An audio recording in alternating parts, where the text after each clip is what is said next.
Let me start with something that sounds simple, but really isn't.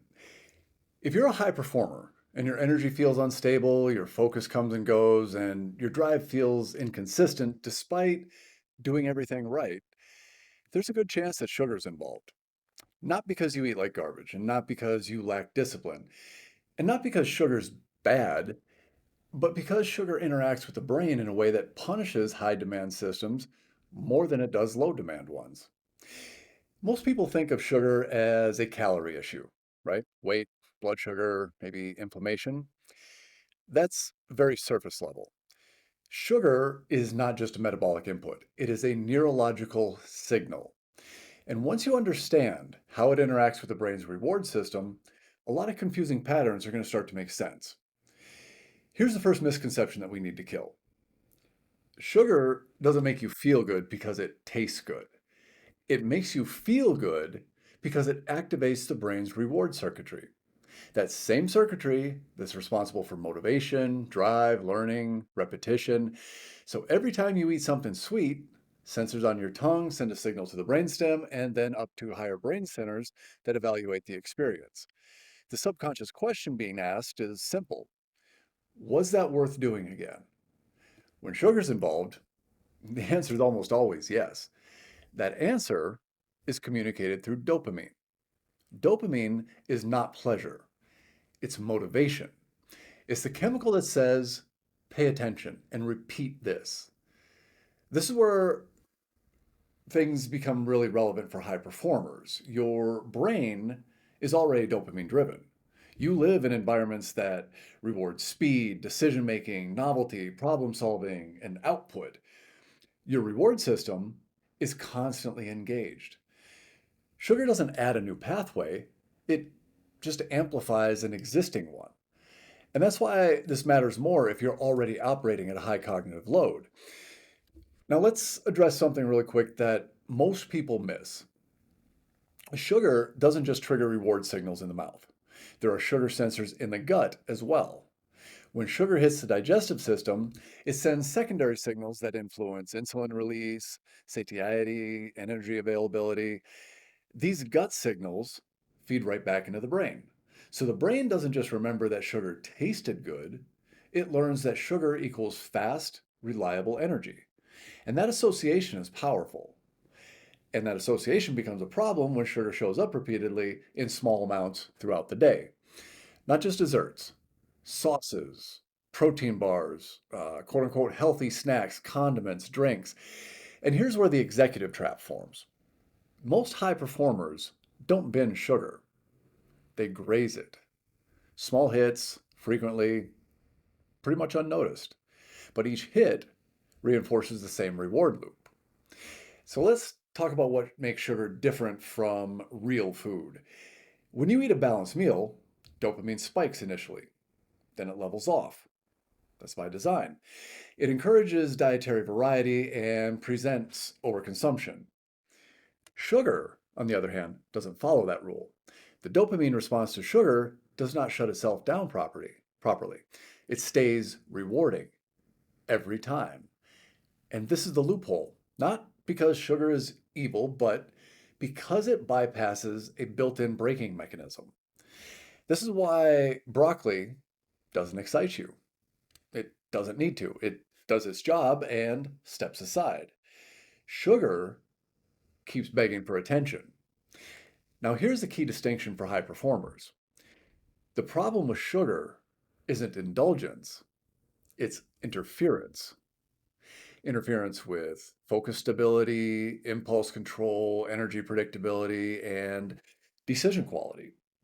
You don't feel this immediately, and that's precisely why it's so dangerous. You feel it later, as crashes, as cravings, as afternoon fog, as irritability, as a reliance on caffeine to compensate. And this is where a lot of people get confused. They assume that the issue is willpower. It's not willpower, it's conditioning. Your brain learned that quick reward equals quick energy. So when energy dips, it looks for the fastest solution it knows. Sugar fits that bill perfectly. So here's a question that matters. If sugar is teaching your brain how to solve energy problems quickly, what happens to your ability to sustain focus when the reward isn't instant? And that's the thread we need to pull on. Because once you understand how sugar reshapes motivation, you'll see why even people who eat pretty well still struggle with volatility. And you also see why removing the sugar isn't the answer either. What matters is how often the reward system is being hijacked, not whether sugar ever shows up. So the real question becomes this. If sugar is quietly training your brain's reward circuitry every day, what is it training to expect from work and recovery? And here's where this gets interesting. We need to talk about dopamine a little more carefully because dopamine is very misunderstood. Dopamine is not the chemical of pleasure. It's the chemical of anticipation. It's what makes you lean forward. It's what keeps you engaged. It fuels persistent toward a goal that hasn't paid off yet. So in other words, dopamine is the currency of high performance. And here's where sugar complicates things. When sugar enters the system, it creates a rapid dopamine signal. Not overwhelming, not extreme, but fast. The brain loves fast. The faster the reward, the more valuable the behavior feels. This is the same mechanism that makes notifications on your phone hard to ignore and quick wins are addictive.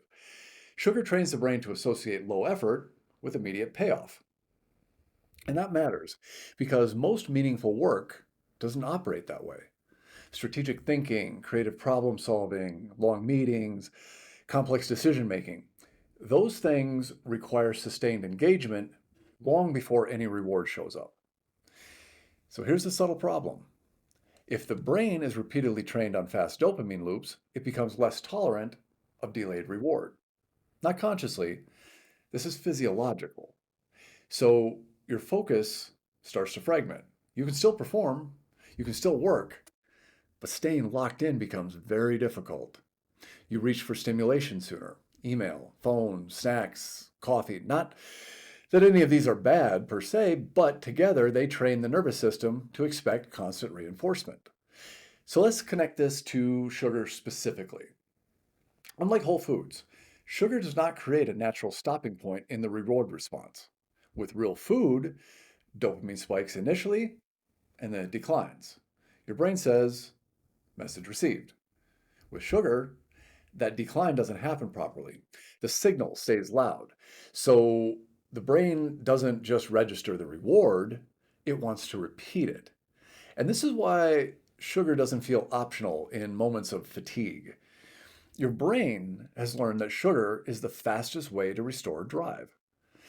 Now, here's a part that hits high performers the hardest. You don't rely on dopamine for pleasure. You rely on it for output. Your brain uses dopamine to decide what's worth effort. So if sugar is repeatedly teaching your reward system that effort-free energy exists, the perceived value of effort changes. Work feels heavier, tasks feel more draining, and motivation will feel inconsistent. Again, not because you lack discipline, because your reward system has been recalibrated. Now, let's add stress to the equation. Under chronic stress, baseline dopamine signaling changes. The brain becomes more sensitive to quick rewards and less responsive to slower ones. This is why stressed people crave sugar much more, not because of hunger, but because the nervous system is looking for relief. Sugar provides that relief, chemically speaking. It's temporary, and here's the trap. Every time sugar fills that gap, it reinforces the loop. Stress leads to craving, craving leads to sugar, sugar leads to dopamine, and dopamine temporarily restores drive. Then it drops, and the cycle repeats. This is why your energy feels volatile. Highs and lows, push and crash, focus and fog. Now let me ask you a question that's worth sitting with for a little bit. If your brain is being trained daily to rely on quick dopamine hits to restore drive, what happens to your ability to stay engaged when the work itself doesn't provide an immediate reward? That's not a nutrition question. That's a performance question. And it explains why people who eat pretty well still struggle. Because it's not about quantity, it's about frequency. Small, repeated sugar exposures shape reward circuitry more than occasional indulgence. Now, here's something important. This doesn't mean you need to completely eliminate sugar. That mindset backfires in a way. Restriction increases stress, which worsens the loop. The issue is not sugar existing, it's sugar becoming a primary regulator of motivation. That's when problems emerge. Here's another question to consider.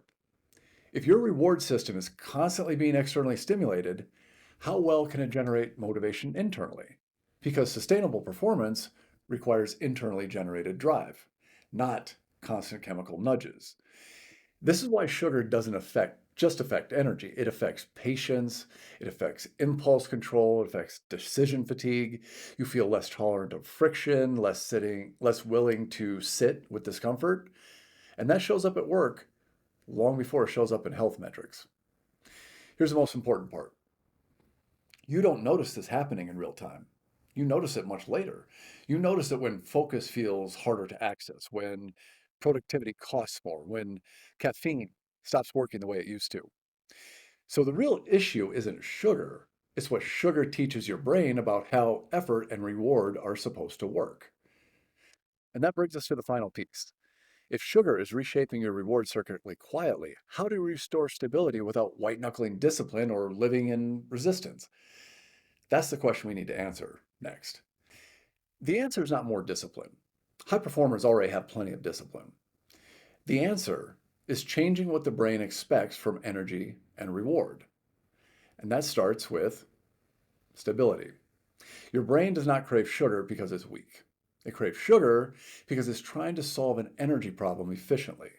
So the first step is not restriction, it's removing volatility. When blood sugar is stable, dopamine signaling stabilizes with it. That means fewer spikes, fewer crashes, less urgency to fix how you feel in the moment. This is where most people also go wrong. They try and remove sugar without fixing the instability that made sugar useful in the first place. And that's why it feels miserable. Instead, the goal is to make sugar unnecessary, not forbidden. And that starts with context. Sugar consumed alone hits the reward system really hard.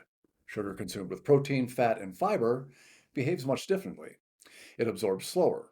The dopamine response is muted and the energy curve flattens.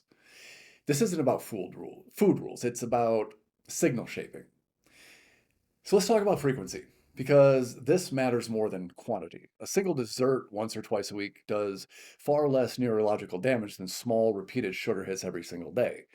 It's the constant stimulation that trains the brain to expect quick rewards, not the occasional indulgence. This is why quote unquote healthy snacks can be more disruptive than treats. They normalize constant reward, and constant reward erodes tolerance for effort. Now let's zoom out a bit to look at performance. If you want stable focus, your brain needs to learn how to regenerate motivation internally. This requires periods where effort does not immediately pay off. Deep work, long meetings, time spent without stimulation. Sugar, caffeine, and constant novelty make those states harder to access. And not because they're bad, but because they train the opposite pattern.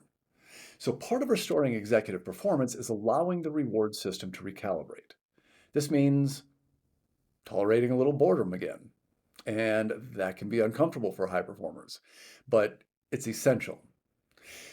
This is also where stress regulation comes back into the picture. Under chronic stress, the brain looks for relief. Sugar provides relief chemically. If stress stays high, sugar cravings will persist. So addressing sugar without addressing stress is incomplete. You can't expect the brain to give up a coping mechanism while keeping the problem that mechanism is solving. And this is where the assess framework fits naturally. You analyze where sugar is showing up and why. Is it convenience? Is it fatigue? Is it stress relief? Then you stabilize energy. Regular meals, adequate protein, consistent sleep. We're not looking for perfection here. What we're looking for is consistency. You support the systems involved: gut health, liver function, micronutrient sufficiency. And then you energize properly, not with stimulants, but with metabolic support that allows the cells to produce energy without emergency signals. You regulate stress, not eliminate it. You restore range. And finally, you sustain. Because the goal isn't necessarily a sugar-free life, it's a resilient reward system. So here's the most important reframe on this whole thing. Sugar doesn't ruin performance overnight. It erodes it quietly by teaching the brain to expect effort-free energy.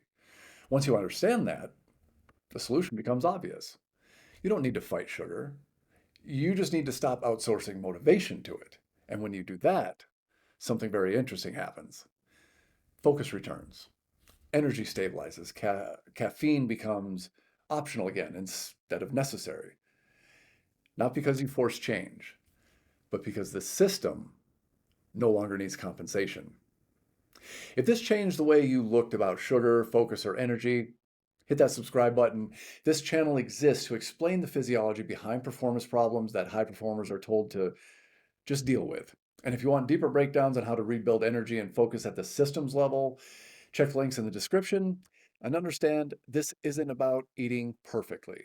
It's about restoring control over the systems that drive performance. And that's always worth doing. I'll see you all very soon. Take care.